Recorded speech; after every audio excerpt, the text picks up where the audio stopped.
Hello, friends. This is Dave Hurwitz, executive editor at ClassicsToday.com, here with 10 essential orchestral song cycles for beginners. Now, this is a topic that I have approached with trepidation. I did a video called The Lieder Problem, Lieder being German for song, L-I-E-D-E-R. A lied is a song. And, you know, one of the problems with the classical song repertoire is that it suffers from more than other elements of the classical repertoire from a kind of snobbery that can be very, very off-putting for beginners, and which is almost inherent in the medium, because there's really no difference between a classical song and any other song, a pop song, a rock song. I mean, there just isn't. They are the same thing. They are a text, usually a text about love or something like that, or loss, or some sort of, emotional affect, set to music. And the text is usually a poem in strophic form. In other words, it has a verse and a refrain and a verse and a refrain, or just several verses, some simple form like that. It's usually, anywhere from a minute to 2 or 3 minutes long, maybe longer, occasionally 4 minutes. But it's a real problem because the classical song people are desperate to prove that their songs are better than popular songs. And they're not. They're not in any way, shape, or form. I just absolutely, it's impossible that they be. The best popular songs are, in fact, classics. They're classical songs, the best Broadway songs, the best jazz tunes, the best rhythm and blues tunes. They're as good as any song written by any classical composer. A great songwriter is a great songwriter. Lennon and McCartney were great songwriters. Paul Simon is a great songwriter. Mick Jagger is a great songwriter. These people wrote great songs. And it's just bullshit if people are telling you that the classical type are better. And the problem with the classical type is that they tend to be duller. And I mean that in the nicest possible way. I really do. That is, the usual way we hear classical songs is with a singer and a pianist. And that's it. There's no rhythm. There's no differences in texture brought on by the combination of instruments being used, because they're not using guitars and a trap set and stuff. It's just a singer and a piano. And for a lot of people who are used to more popular versions of songs that have considerably more rhythm and energy and color, that can be extremely dull. So classical songs take some getting used to if you are, like most people, just a normal song enthusiast. To give them their specialness is absolutely the wrong way to go about listening to classical songs. The best way to listen to classical songs is read the poem, listen to the music, and see how they fit together. And you'll enjoy the tune, because what all songs need is a really good tune that illustrates the principal idea in the text. And what you will find is that all songs have that. All the best songs have that. So for this initial collection of songs, I am not dealing with songs with piano, although I will. We're going to get there. Don't worry. And I'm also not dealing with individual songs that were orchestrated or arranged somehow, but I'm dealing with song cycles.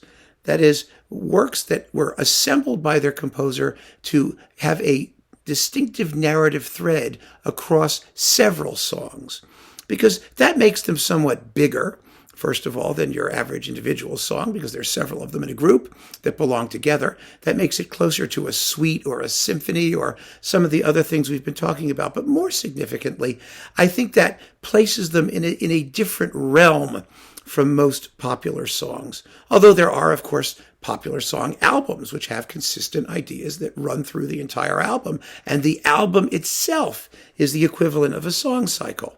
It's a unified, larger work. So it happens in popular music too. But I like to have, at least in this case, a reasonable number. So we're talking about pieces that are usually 20 minutes or a little bit more long, complete, with 4 or 5 songs, or sometimes more. But basically, that's what we're talking about. And I think the orchestration, the fact that these are for orchestra and voice, also takes them out of that range of popular song. You've got the rich ensemble, the color, the texture, the drama that an orchestra brings to the picture as opposed to simply a piano. Now, there's nothing wrong with piano, like I said, but these are essential lists for beginners. And I think when beginners approach classical songs, it's best to start with something that at least is special in its own right. And orchestral song cycles are that, for sure, even if the songs themselves are what we expect from any other really good song. So here's my list. 10 song cycles. You ready? Well, the first one is sort of a case in point. It's Berlioz, Les Nuits d'été, Songs of Summer. There actually is nothing to do with summer about these. It's 2 reasonably chirpy songs and 4 really dark, droopy songs. And they were not originally written as a song cycle. They were written separately for different singers and only later collated under the title Les Nuits d'été. So this is a song cycle manqué. You know, it's a song cycle that is called that because we don't really have anything else to call it. And it's also important because it's the first major orchestral song cycle that anybody wrote. Before that, songs were written to be played at home on the piano or guitar or whatever instrument you accompanied your singer with. But this is a concert work, and it's a very beautiful concert work. It's not my personal favorite because those 4 droopy songs are very droopy. I mean, that is, they are dark and solemn. And the other 2, one is at the beginning and one is at the end. So you get sort of a little perkiness at the beginning and a little perkiness at the end, and then you have to slog through the middle 4. So if it's not your favorite song cycle, it's okay. It's essential because it's very, very beautiful. It's important, and don't feel an obligation to play it all at once. You can listen to these things in however you want to take them. In all of these pieces, you don't have to listen to them all at once. It's just lovely music. Number 2, Mahler.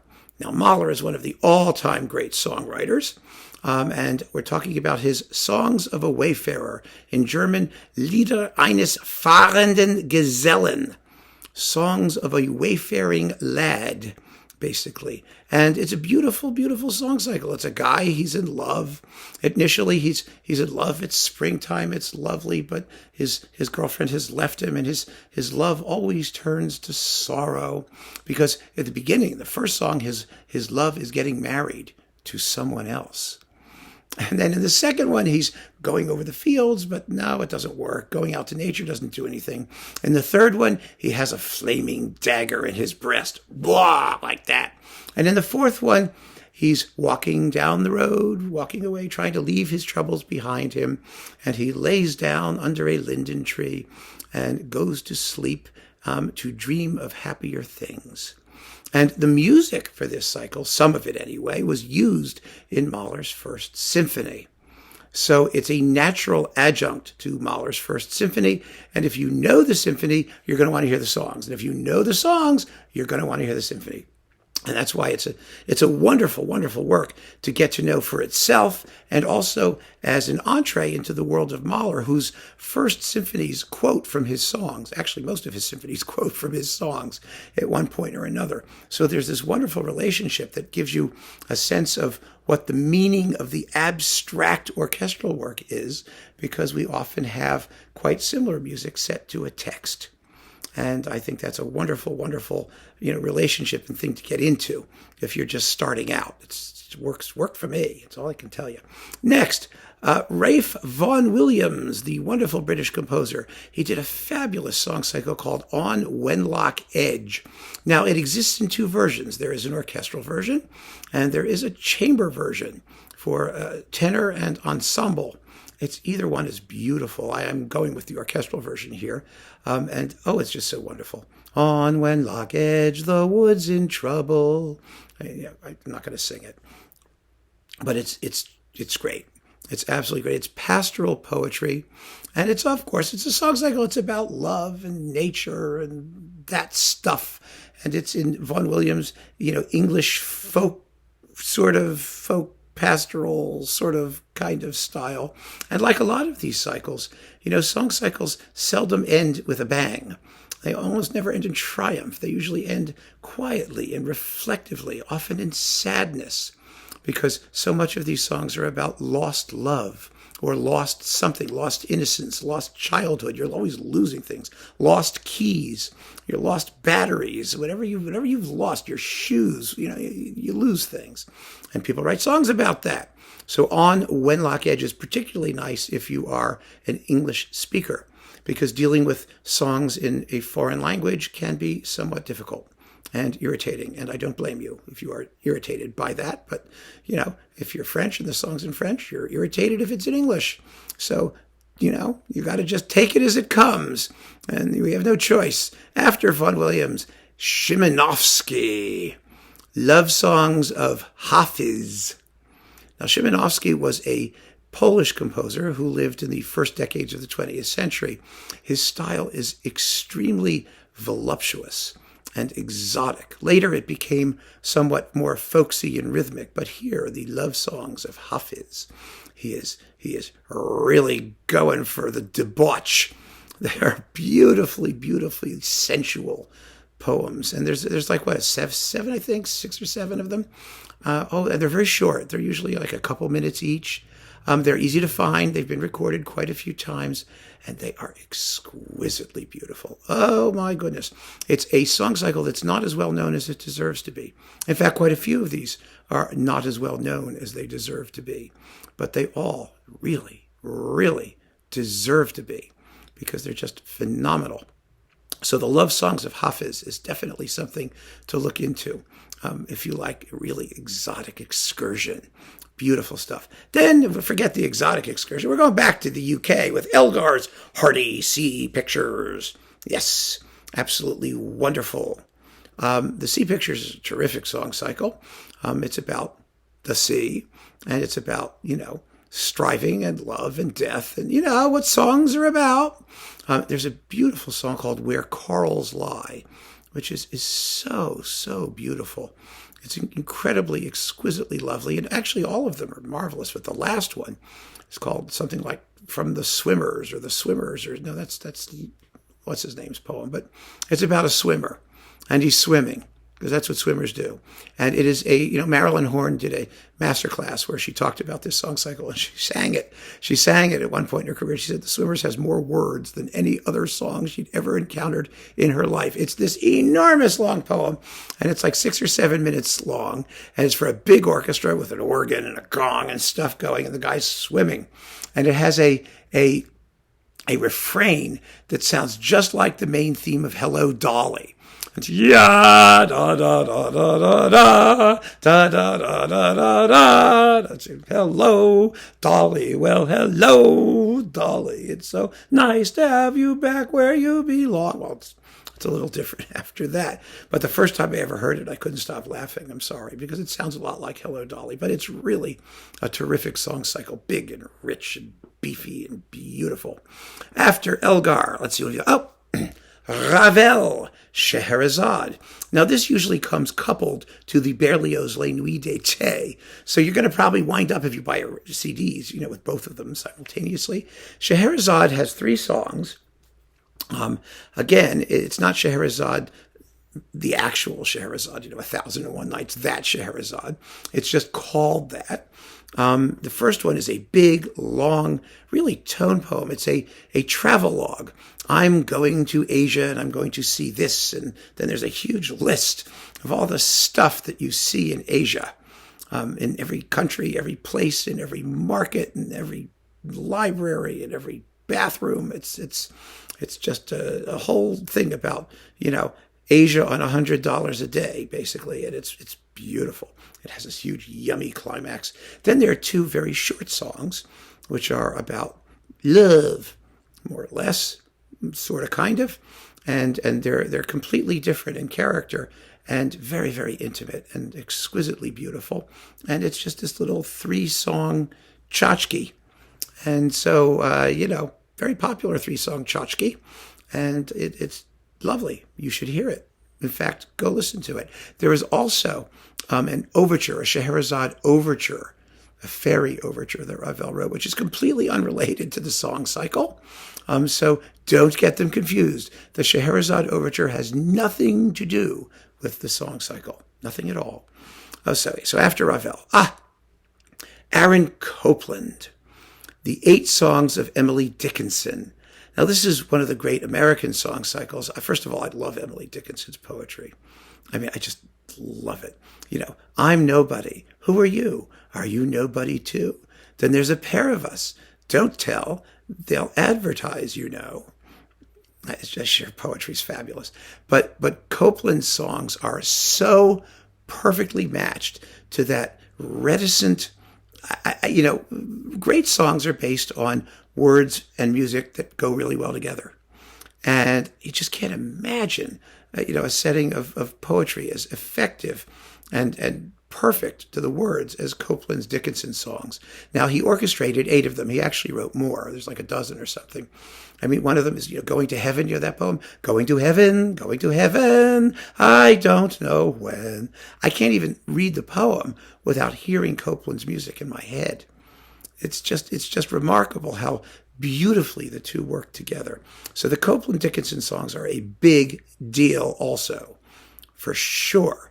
I mean, most of these song cycles are big deals. But after this, we're going to get to some sort of contemporary stuff because, frankly, most orchestral song cycles come from the 20th century when we had orchestras and when the orchestral song cycle became, in the hands of Mahler principally, a thing to do, a wonderful thing to do.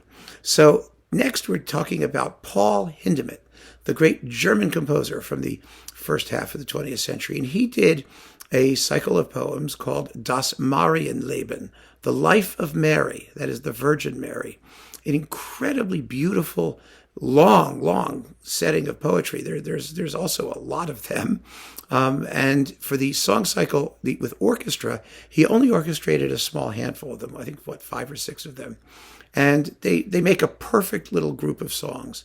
I've only seen them performed once. Phyllis Curtin, the great American soprano, did them with the Yale Philharmonic or Philharmonia or whatever it's called at a Yale celebration of the music of Hindemith, because Hindemith taught at Yale when he was in exile from the Nazis and during World War II. And they're just lovely. And the very first song, The Birth of Mary, has a tune which we find throughout Hindemith's work. It's really kind of amazing. It's, oh, was muss ist die Engel, da, da, da, da, da, da, da. But the tune, which is the accompaniment to the vocal line, is, ya, da, da, da, da, dum, ba, ba, da, da, dum, bum, bum. It's a lullaby, and in that rhythm. But you hear that tune in many Hindemith works. It's in his Symphony in E flat. It's in Matthäus der Mahler in places. I think it's in Matthäus der Mahler. It's in a whole bunch of spots where it's in the cello concerto. That's it. Ba da da da da da da da da da da do do do. The main theme of the slow movement of his cello concerto. So Hindemith had his own style, his own voice, and he was also a fairly devout Catholic, and the devotion is evident in these beautiful, beautiful songs about the life of the Virgin Mary. It's really exquisite. After Hindemith, Benjamin Britten, the Serenade for tenor, horn, and strings. Oh, what a glorious work that is. Now, I just did a Dave's Faves where that was included as well. A beautiful setting for string orchestra, tenor voice, and solo horn. Britten did that actually rather frequently, not in his string orchestra song cycle, Les Illuminations, which is different, it's in French, but the Nocturne, which came later, which also features the voice and a solo instrument accompanying each song. In the Serenade for tenor, horn, and strings, it's just the horn. And it's one of the great song cycles for male voice and ensemble in the 20th century. Britten was principally a vocal composer. He was an opera composer, first and foremost. He wrote this song cycle, like most of his vocal pieces, for his partner and lover, and I guess they would have been married if they could have been at the time, Peter Pears, who recorded it several times, but most major tenors take a swing at this piece because it's amazing. However, the last song, I was going to have it here. I have to go get it. Wait a minute. Here we are in the overflow room. So I'm going to get up now. Hang on there. Let's see if I can do this. And hang on over here. And let me see if I can, hi there. Let me see if I can find this. Because I should be able to get my hands on it fairly simply. It's here somewhere. Wait 1 minute. Okay, let's go over here. That looks good. Ah, got it. There it is. See, I knew I had it here. I knew it was here. So, okay. I just wanted to pull it out and show it to you. It has been recorded. It has been recorded a few times, actually.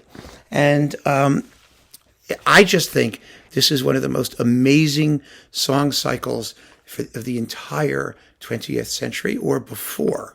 Let me fix this a little bit. There we go. It really is. It's by the Swiss composer Frank Martin, or Martin, because he was French speaking by nature. And it's this incredible piece called Die Weise von Liebe und Tod des Cornets Christoph Rilke. Yeah.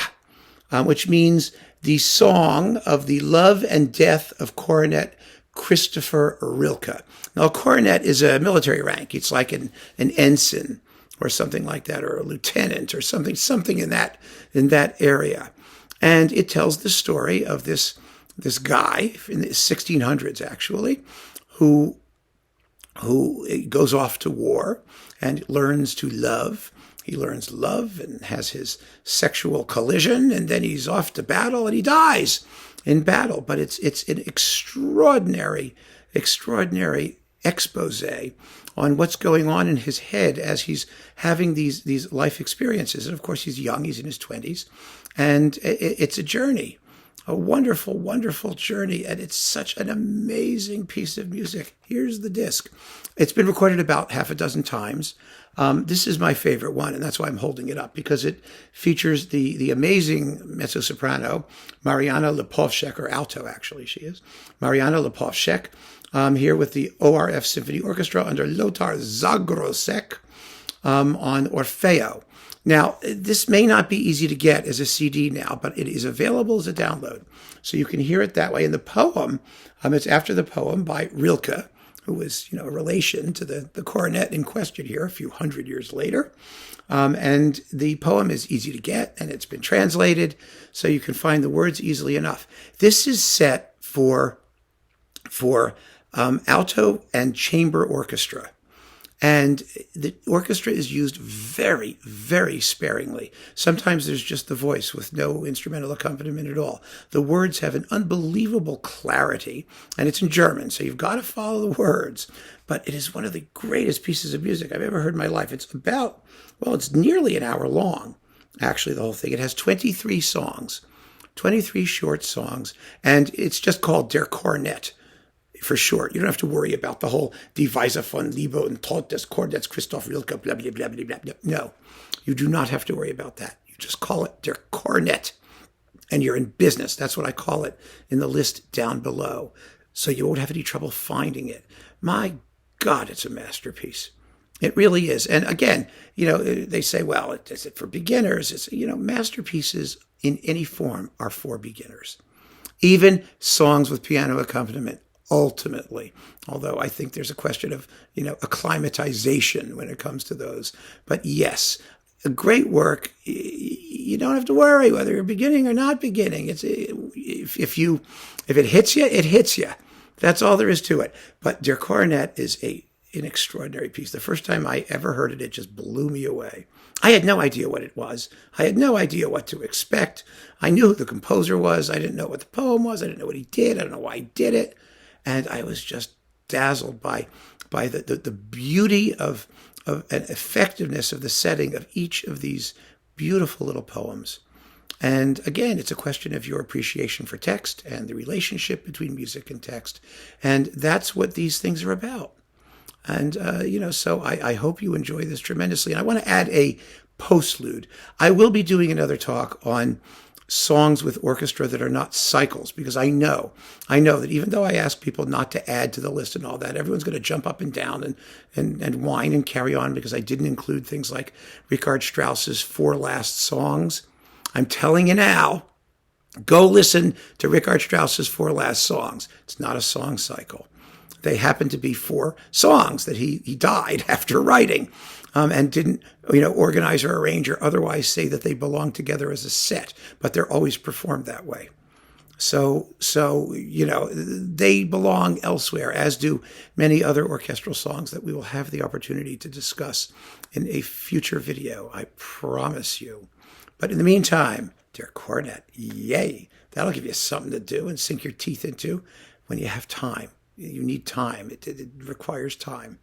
But, well, time very well spent. So keep on listening, friends. Thank you so much for joining me. Take care.